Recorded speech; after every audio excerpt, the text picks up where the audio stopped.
Bon, je l'avais dit tantôt. Rebonsoir, salam alaikum. C'est votre frère Massanta Binte de Massanta. Je profiterai de ce petit direct qui prendra 10 minutes pour lire des plumes, pour venir encore une fois renforcer les idées que nous donnons à longueur de journée. Aujourd'hui, nous avons des frères, des doyens, des vrais responsables de différents bords politiques. D'ailleurs, d'autres ne sont même pas des politiciens qui prennent leur temps, qui écrivent sur des situations dans notre pays. Mais comme beaucoup ne sont pas abonnés des fois sur les pages, nous avons l'obligation, comme c'est le mot qui est obligatoire, le mot obligation, de lire ces plumes pour encore une fois vous situer, vous faire comprendre que nous avons raison sur toute la ligne. Et vous n'êtes pas sans savoir que parmi ces personnes, il y a un ancien ministre, le ministre Gassama Diaby. Vous vous rappelez, une semaine de cela, j'ai donné des conseils à Doumbouya. Je suis venu en tant que frère pour le dire de partir. Qu'il est le dominida de certains, c'est-à-dire c'est grâce à lui, aujourd'hui les gens mangent, certains mangent. C'est grâce à lui aujourd'hui que des incompétents, ceux qui ne savent même pas respirer dans ce pays-là, volent, insultent et puis manquent de respect en longueur de journée à certaines personnes.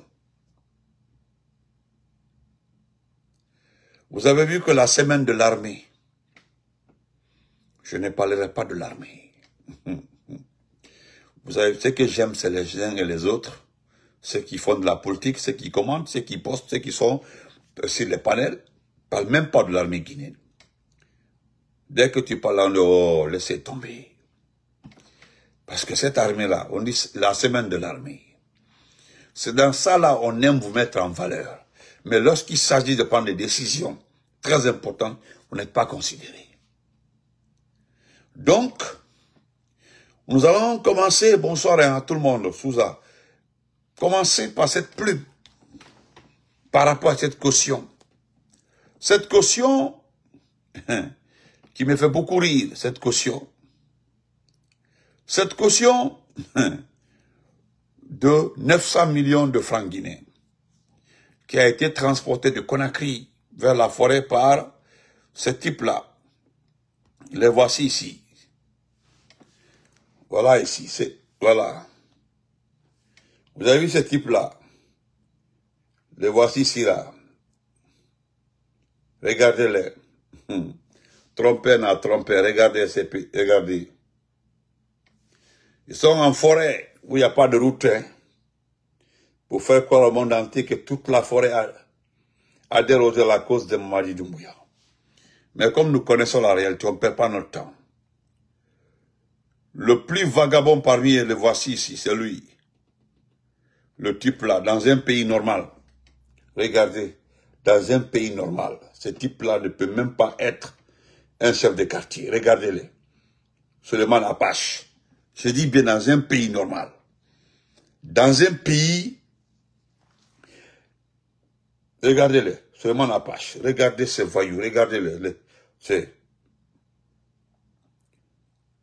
Il est le président de la Chambre d'agriculture de Guinée, ce type-là. C'est lui qui a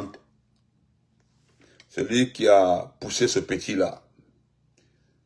Regardez, l'autre qui disait dans une interview qu'avant d'adhérer à la cause de Mamadi Dabo, il doit faire ceci, cela à son enfant. Je ne reviens pas sur ça d'abord. Donc, nous allons d'abord écoutez un démagogue, que je connais très bien, écoutez-le. Un démagogue, c'est leur groupe ça, écoutez-le. Il y a un ami qui dit que c'est des zélés, parce qu'ils sont des zélés. Voilà. Écoutez ce zélé, écoutez-le. C'est zélé qui n'a rien dans sa bouche. Média de la maison de la presse. médias de la maison de la presse. Au cas où le président Mamadi Doumbouya refusait de se présenter, nous allons porter plainte contre le président Mamadi Doumbouya. Parce qu'on aurait compris qu'il n'aurait plus voulu continuer à hisser, mais le peuple guinéen. Nous le plaçons sur l'angle de la trahison, dans ce cas de figure, à une autre trahison que nous allions le placer. Pourquoi nous le placions sur l'angle d'une haute trahison? Il ne peut pas porter la Guinée, deuxième économie de l'Afrique de l'Ouest, construire le plus long chemin de fer, mais de toute l'Afrique, bâtir des projets et programmes durables dans ce pays, médias de la maison de la presse. Au cas où le président Mamadi Doumbouya refusait de se présenter, nous allons porter plainte contre le président Mamadi Doumbouya. Vous avez vu ces démagogues-là, ces jeunes perdus là. Ils veulent prononcer ici des français très lourds. Faut croire, il a fait les sciences ou ça, qu'au cas où, et puis quelque part là, je sais pas. Mon ami, ouais, certes que vous voulez être ministre, préfet, vous voulez des postes dans ce pays-là. Mais ce qui est déplorable et honteux, c'est qu'un jour, nous allons prendre ces vidéos-là, ces conneries-là, vous montrer, pour rafraîchir votre mémoire. Regardez un type comme ça, là, regardez comment il est habillé, regardez-le. Vous allez vérifier dans le compte de ce type-là, il n'a même pas 5 millions dans son compte. Beaucoup, comment vas-tu depuis ta SOS? Vous allez vérifier dans son compte, je dis bien dans le compte de ce type-là. Il n'a même pas 2 millions dans son compte. Regardez comment ses lèvres sont sèches. Regardez-le. Regardez comment il est habillé. Regardez comment il est chiffonné. Il vous dit qu'il va porter plainte. Quand vous le regardez, sérieux, lui peut porter plainte. Où va? Ça dit, voilà, c'est une démagogie qui me touche. Je sais qu'on appelle des gens comme ça pour la païnguille. Demandez au peuple, ils vont vous expliquer. Quand on dit à quelqu'un, Arga païnguille. Quand on dit quelqu'un païnguille, ça dit, voilà, c'est un gros gaillard bête qu'on appelle païnguille. Voilà. Quand on dit Kikala, païkoun, honowai, ouais. Mais quand on dit à quelqu'un païnguille, qui n'a pas une là, dès qu'on dit païnguille, c'est que c'est un gros gaillard, trop bête. Essayez des fois de demander aux gens des gros mots peu là. Païnguille. Le gars là, moi je l'appelle païnguille. Vous avez vu, il n'est pas serein dans ses propos. Il n'est pas serein. Écoutez-le, il n'est pas serein, regarde. Il regarde comme ça, Des gens comme ça, on les appelle simplement païnguille. Donc, nous allons commencer à lire rapidement ces plumes. Voilà.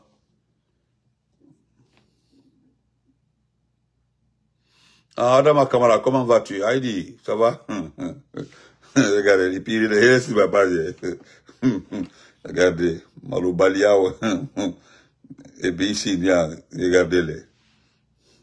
Au lieu d'aller à côté de ta femme, là, tu es en train de souffrir sur ma base ici, là.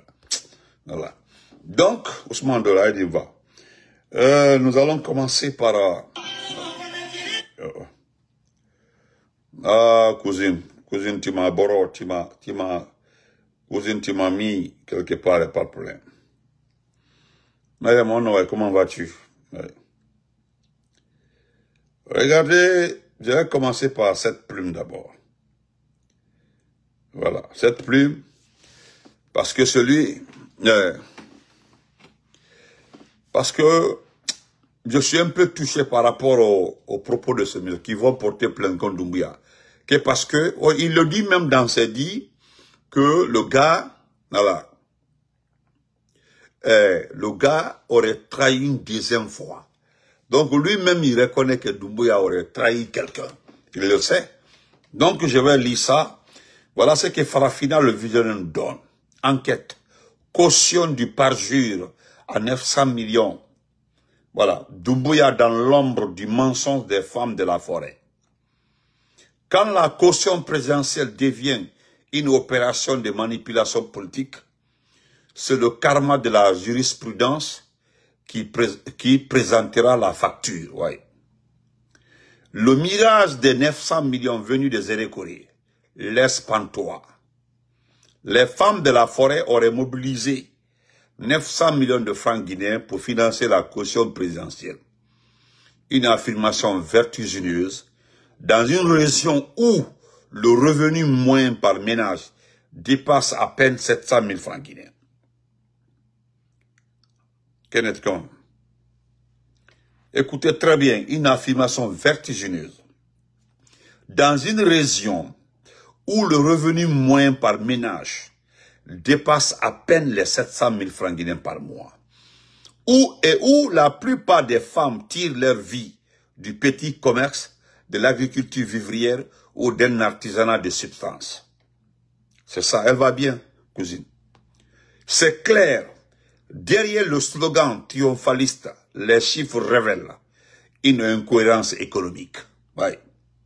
Car selon la loi électorale, la caution présidentielle doit provenir des ressources propres, licites et traçables. Et là, les calculs parlent d'eux-mêmes.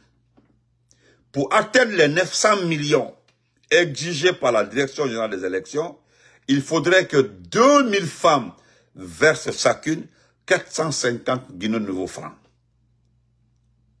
Écoutez très bien. Pour atteindre les 900 millions exigés par la DGE, il faudrait que 2000 femmes versent chacune 450 000 francs guinéens. Un montant vertigineux pour des citoyens vivant d'une économie de survie. Vente de manioc, d'arachide ou de riz entre 20 000 et 50 000 par jour. Rares commerçantes disposant de plus d'1 million de fonds de roulement en forêt. Ouais. Accès au crédit formel inférieur à 10% dans la Guinée forestière. Il n'y en a pas, il n'y a pas de crédit. Comment alors imaginer que ces femmes puissent, en quelques semaines, sortir près d'un demi-million de dollars? La réponse se cache dans la manipulation. Avec une telle annonce, la loi et la transparence sont piétinées. Le code électoral est pourtant sans équivoque. Toute candidature doit s'accompagner d'une caution dont l'origine des fonds est justifiable, traçable et exemple de toute infraction. C'est ce que le code électoral dit. Ainsi, tout collectif prétendant avoir déposé 900 millions au trésor public doit obligatoirement présenter une liste nominative des contributrices, des reçus officiels ou relevés bancaires numérotés, un audit financier indépendant et des justificatifs de revenus authentifiés. C'est ce que la loi dit. Or, aucun document public n'a été communiqué à ce jour, ni registre, ni reçu, ni compte collectif. Tout simplement, tout indique que le discours sur la mobilisation féminine sert de couverture à une opération opaque où des fonds extérieurs, publics ou privés, auraient été blanchis sous l'étiquette flatteuse de soutien des femmes. Voilà. C'est ce que j'ai dit dans mon direct, sans lire ça. Hein. Derrière cette mise en scène se cache une manœuvre plus perverse. Faire porter la caution du parjure par les femmes de la forêt, région symbolique de Dadis Camara. Effectivement, une stratégie calculée pour narguer l'opinion locale et tenter de réécrire les loyautés ethno-politiques de la Guinée forestière. L'objectif, faire croire que la région de Dadissa soutient désormais le poussiste. Oui, c'est ça. Effaçant les fractures du 28 septembre 2009 et des années de méfiance entre la forêt et Conakry. Mais le piège est grossier. Les femmes des Zérékoré sont instrumentalisées dans un jeu politique qui dépasse leurs moyens et trahit leur dignité. 3 hypothèses financières aussi fragiles que réalistes hantent ces mensonges d'État, révélant des scénarios de manipulation au comptoir étroitement limités. Petit 1. La fable populaire. La fable populaire. 2000 femmes auraient versé chacune 450 000 francs. Hypothèse irréaliste sans appui extérieur. 2. La collecte échelonnée. Ça c'est là. Mais la cotisation mensuelle de 50 000 francs sur 9 mois, cela supposerait une rigueur organisationnelle inexistante. 3. Le parrainage masqué. Financement d'un entrepreneur ou d'un réseau proche du pouvoir, maquillé à mobilisation citoyenne. Hypothèse la plus probable. Oui, c'est ça. C'est cette hypothèse, la 3e hypothèse qui est probable. Oui, le parrainage masqué. C'est ça. Et voilà le parrainage masqué. Financement d'un entrepreneur ou d'un réseau proche du pouvoir maquillé en mobilisation citoyenne. Hypothèse la plus probable selon plusieurs économistes locaux. Oui, c'est ce que les économistes disent là. Face à l'ampleur du doute, la Cour suprême doit déclencher une enquête. Oui. Qui a ouvert le compte? Qui a signé le reçu du Trésor? Où sont les preuves de contribution? Quel cabinet a audité les fonds? Oui, on doit ouvrir une enquête. Faute de réponse, l'opération 900 millions relève davantage du marketing politique que de la citoyenneté économique. Les femmes des Zérékoré méritent mieux que ce rôle de figurante. Elles portent sur leurs épaules la forêt du travail, du courage, de la dignité, non celle des parjures et des cautions imposées. Faire passer une manipulation financière pour un élan populaire, c'est insulter la réalité économique et la mémoire morale d'une région meurtrie. Et quand un régime s'invente des femmes providentielles pour blanchir son argent, c'est qu'il a déjà perdu la confiance du pays. Ouais.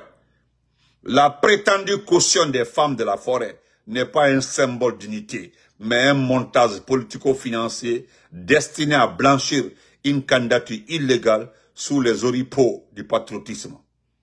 C'est pathétique.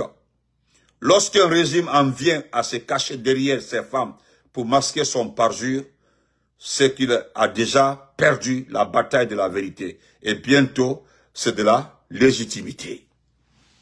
Ça, c'est Farafina qui l'a écrit. On le dit merci beaucoup.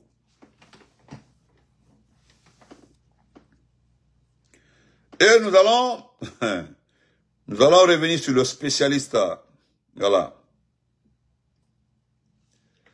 D'abord, je vais lire ça parce que le président Sédalin Diallo, le président de l'IFDG, apporte son soutien à la manifestation de demain, le 26 à Bruxelles. Et voilà ce qu'il a dit. Il dit, je tiens à féliciter et à encourager nos compatriotes de la diaspora pour leur participation active à la lutte que mène le peuple de Guinée pour empêcher Mamadi Doumbouya de confisquer par la ruse et la violence le pouvoir qu'il a pris par les armes le 5 septembre 2021. Les Guinéens de l'étranger projettent l'organisation ce 26 octobre un peu partout à travers le monde des manifestations pour réitérer la ferme opposition de notre peuple à la confiscation annoncée de sa souveraineté ainsi que de ses droits et libertés de choisir sans contraindre ses dirigeants. J'exhorte tous nos compatriotes de la diaspora à se mobiliser massivement pour conférer à ces manifestations du 26 octobre un succès mémorable. Merci, Elage. Voilà. Et voilà aussi, il est très habile, M. Abdraman Keita. Il m'en demande ça. Voilà ce qu'il écrit. Les femmes des Zérékoré, oh bravo. M. Abdraman Keita nous dit ceci. Il est toujours dans la saga de la candidature obligatoire du désormais l'homme providentiel de la Guinée. Si tu croyais que les médecins de Cancan ont été astucieux dans leur approche, c'était sans prétendre et sans prendre en considération la détermination des femmes des Zérékoré. Voilà. Si tu pensais que cette prière nocturne organisée hier devant le palais Mohamed V était un acte fort, alors regarde un peu du côté de Zali. Vraiment. Visiblement, les femmes des Zérékoré viennent de placer la barre haute. Ouais. Elles ont frappé Tescott et de taille.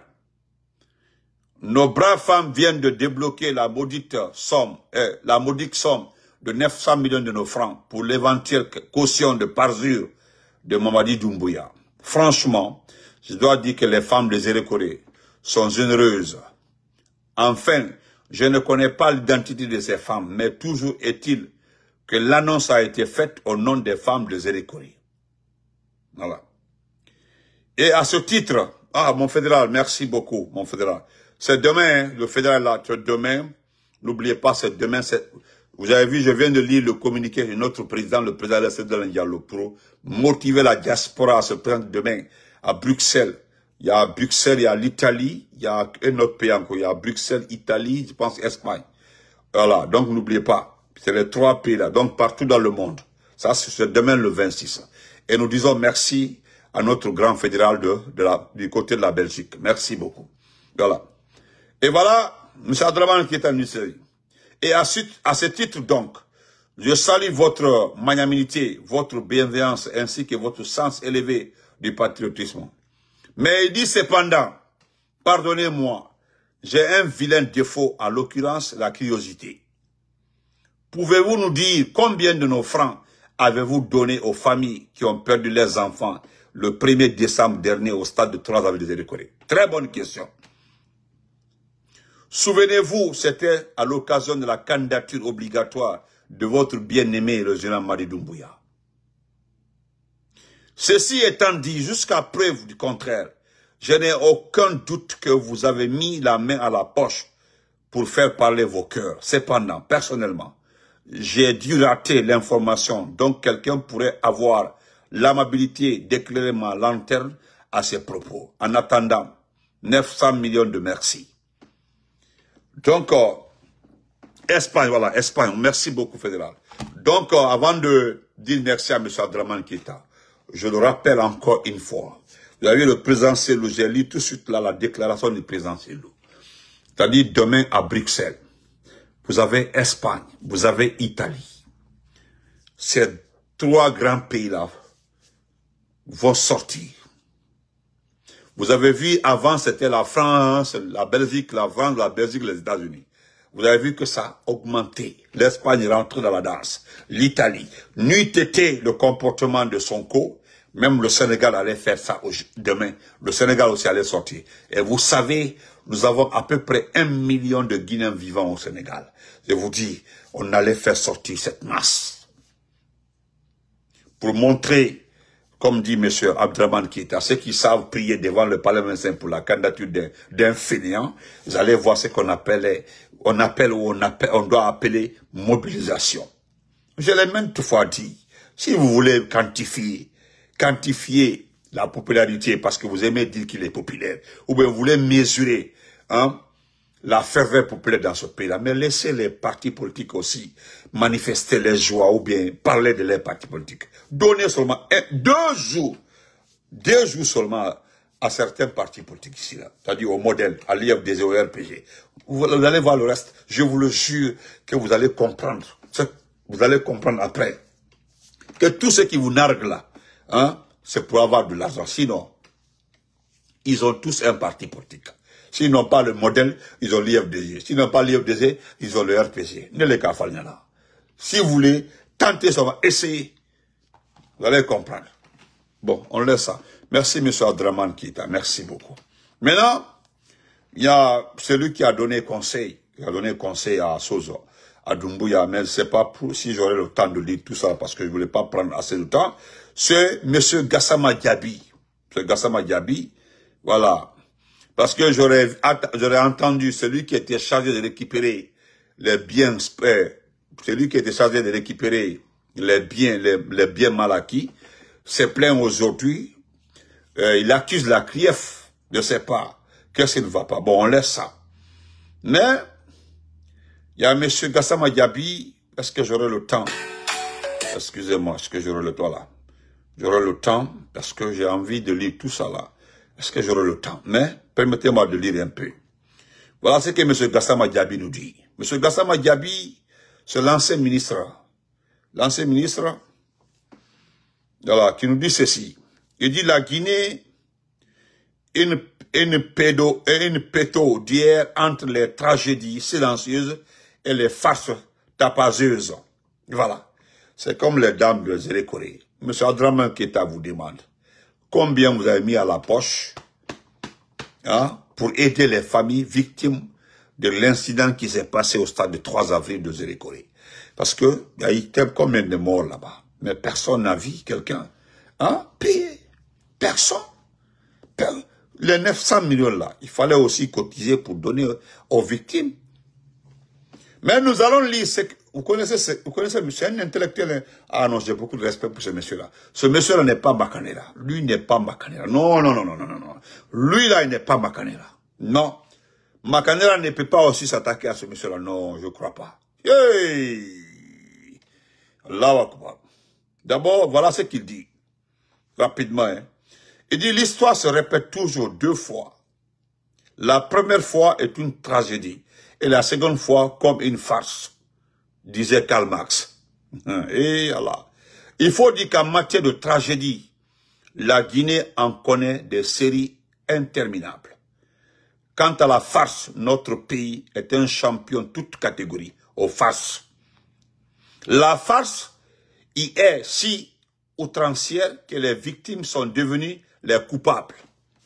Et écoutez la partie là. Moi, je n'irai pas loin. Il dit, quant à la farce, notre pays est un champion toute catégorie. La farce y est si outrancière que les victimes sont devenues les coupables dans ce pays-là. Les victimes sont devenues des coupables. C'est vrai. S'excusant presque d'être des victimes. Wallahi. Et le mensonge est désormais érigé en vérité sociale et officielle. Pauvre pays. Chacun y va de sa facilité, faisant ainsi de ce beau et magnifique pays la cour du roi Péto et la risée du monde. Les femmes et hommes sérieux de ce pays sont devenus des...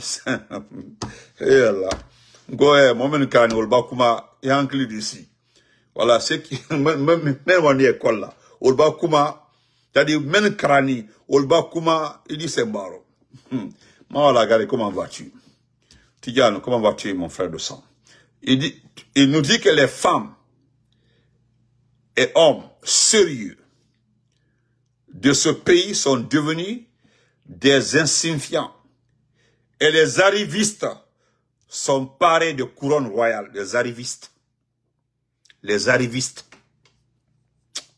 Et grand. Oui. Et quand on ne va même fort, quand Tidjane parle, on dit non, c'est un partisan. Il est frustré. Quand Benito va parler, on dit non, c'est un frustré. Mais lui, il n'appartient à aucun parti politique. Et ce qu'il dit là, c'est ça. C'est ce que nous racontons toute la journée. C'est ça. C'est-à-dire les arrivistes sont parés et couronnés royalement dans ce pays-là. Oh, le bêtise Bayo est là. Bon, je continue. C'est trop loin. Bon, on va laisser comme ça. Il dit, on en arrive presque à expliquer à ceux et celles qui se battent pour la liberté et la justice qu'ils perdent leur temps. Écoutez, on en arrive presque à en expliquer à ceux et celles qui se battent pour la liberté, comme Tidjane, comme Hilo, comme Benito, comme Damaro, comme Mamoudou, et la justice qu'ils perdent leur temps et leur énergie.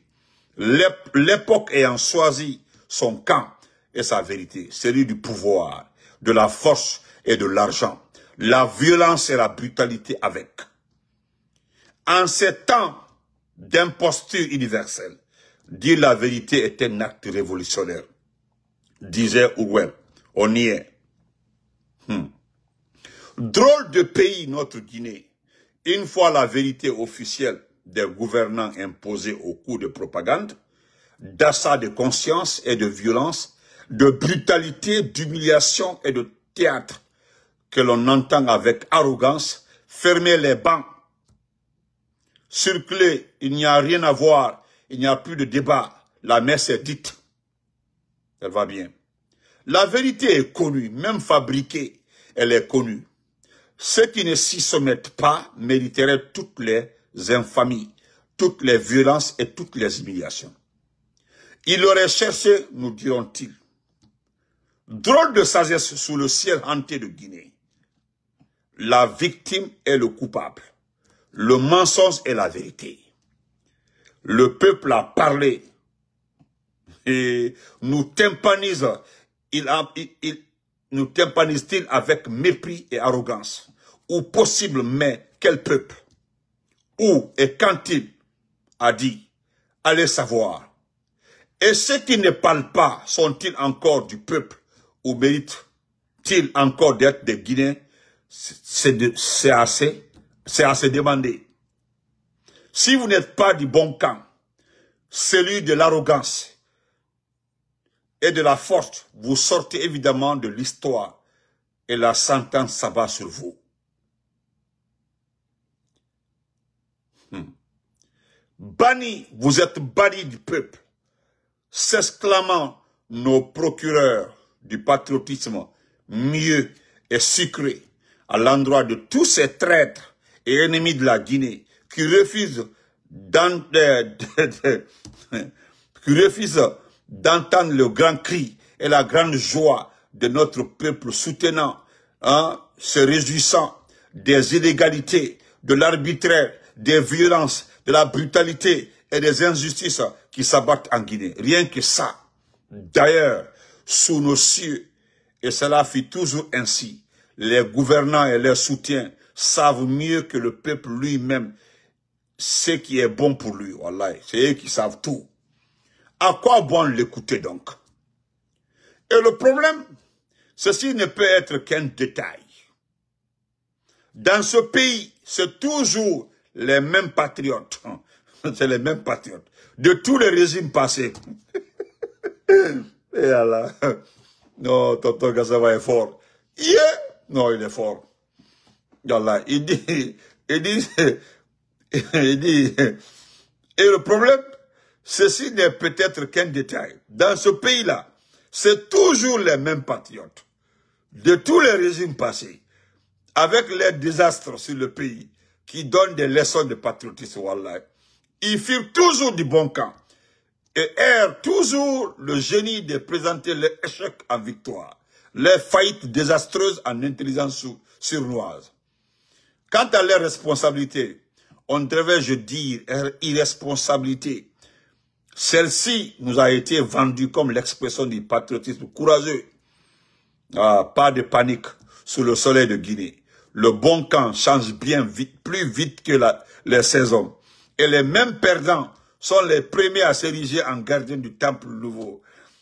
Après avoir détruit l'ancien temple, seulement voilà, nos fameux patriotes, non, Bayo, bon, on va laisser comme ça, parce que c'est trop fort. Je vais continuer à rire et on dit, bon, parce que franchement, il a parfaitement raison. C'est toujours les patriotes dans ce pays-là. Depuis tant de Lassana Conté jusqu'aujourd'hui, c'est les mêmes personnes. C'est eux les patriotes. Les autres sont les ennemis. Non, c'est fort. Bon, attendez, je vais terminer la partie là. Non. D'accord. On dit seulement voilà nos fameux patriotes, oubliant qu'il y a toujours une petite imprudence à mépriser l'histoire et la mémoire d'un peuple. Ainsi que la ténacité extraordinaire de la vérité et du besoin de liberté et de justice d'un peuple. Comprenez? Il dit, mais peu nous importe. On est bien en Guinée. La bêtise, ça nous connaît. Le ridicule, on s'engrave avec gourmandise. Quand on pense que c'est terminé, voilà que ça recommence. Bon, bonne nuit, on va laisser comme ça. Voilà. Bon, Tonton Gassama est fort. Et la Guinée dit, quand on pense que c'est terminé, voilà que ça recommence. Et ça continue de plus belle. Les vieilles recettes ont la vie dure dans ce pays. Et le souvenir y est fragile, mais l'histoire est têtue. La magie opère toujours à l'aide d'une bonne dose de mensonges, rabâchés, saupoudrés, de violences intimidantes, de brutalité humiliante et de haine vicieuse, ressuscitée et entretenue. Rien n'est de trop pour le système et sa survie. Rien. Aucun vice, aucune humiliation, aucune violence, aucune injustice, aucune traîtrise, aucune infamie, aucun mensonge ne seront de trop pour tenir à bout de bras un système de plus de 60 ans à bout de souffle qui a fait tant de dégâts, occasionné tant de désastres, agenouillé, brisé, humilié, tant de vie et de dignité. Un système qui a réduit son propre peuple à l'asservissement et détruit son rêve d'émancipation et de bien-être. Voilà. Pourtant, les tenants officiels et officieux de ce système monstrueux devront s'y résoudre. Ce système sera balayé. Voilà. Il est condamné à disparaître tôt ou tard. Il disparaîtra, ce système qui a pris en otage le destin de notre peuple. Donc, je me limite ici. Donc, merci. Voilà. On se reprend après. Merci beaucoup.